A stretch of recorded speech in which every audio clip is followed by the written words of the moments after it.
दीपालपुर नामी गांव में मीठे नाम का आदमी अपने 2 बच्चों और बीवी के साथ रहता था। उसकी बीवी की कुछ दिन पहले मृत्यु हो चुकी थी। वो अपने बच्चों को लेकर बहुत परेशान रहता था क्योंकि वो उन्हें छोड़कर काम के लिए नहीं जा सकता था।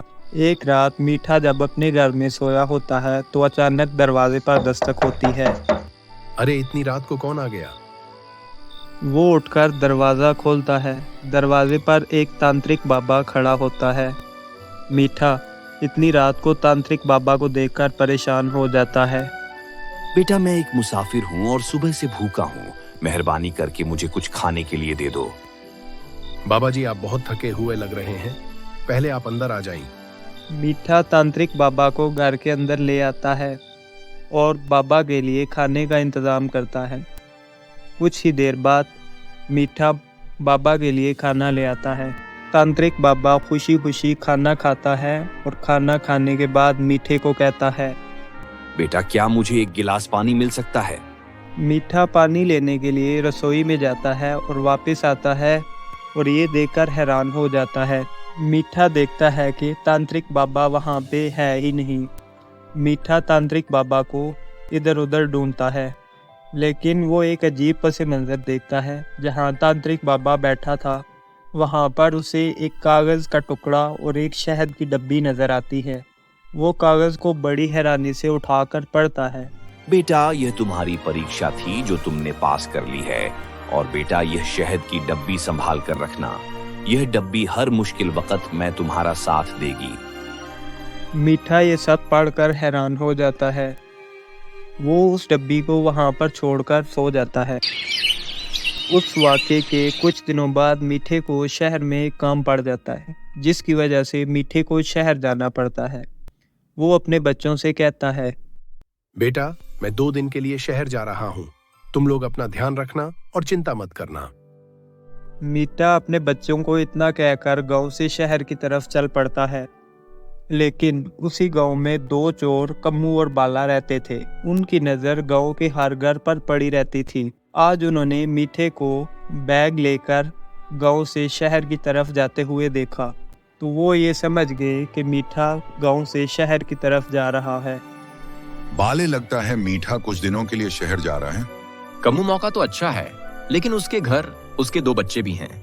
लेकिन तुम उन बच्चों से क्यों डरते हो?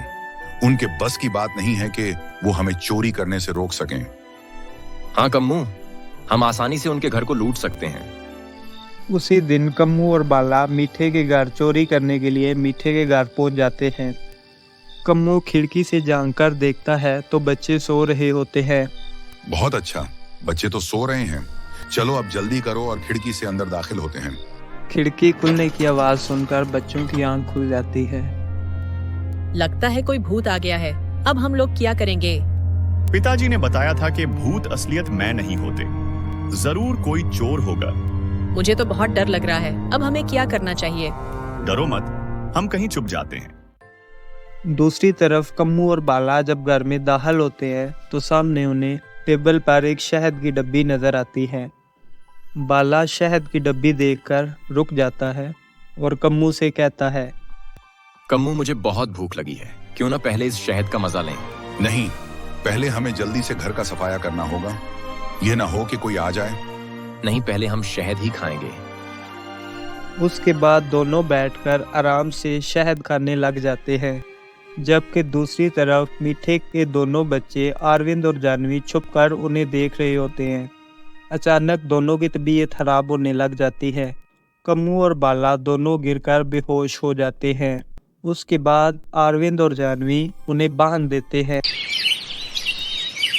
अगली सुबह जब कम्मू और बाला को होश आता है तो वो दोनों बंधे होते हैं। उनके पास पुलिस, मीठा, जानवी और अरविंद खड़े होते हैं। बहुत बढ़िया बच्चों, हमें बहुत दिनों से इन दोनों चोरों की तलाश थी। पुलिस दोनों चोरों कम्मू और बाला को पकड़कर ले जाती है। शाबाश बच्चों, तुम दोनों ने बहुत बहादुरी और अक्लमंदी से उन चोरों का मुकाबला किया और हमेशा इसी तरह एक दूसरे का साथ देना और मुश्किल वक्त का डट कर मुकाबला करना। Subscribe now and press the bell icon. Never miss an update.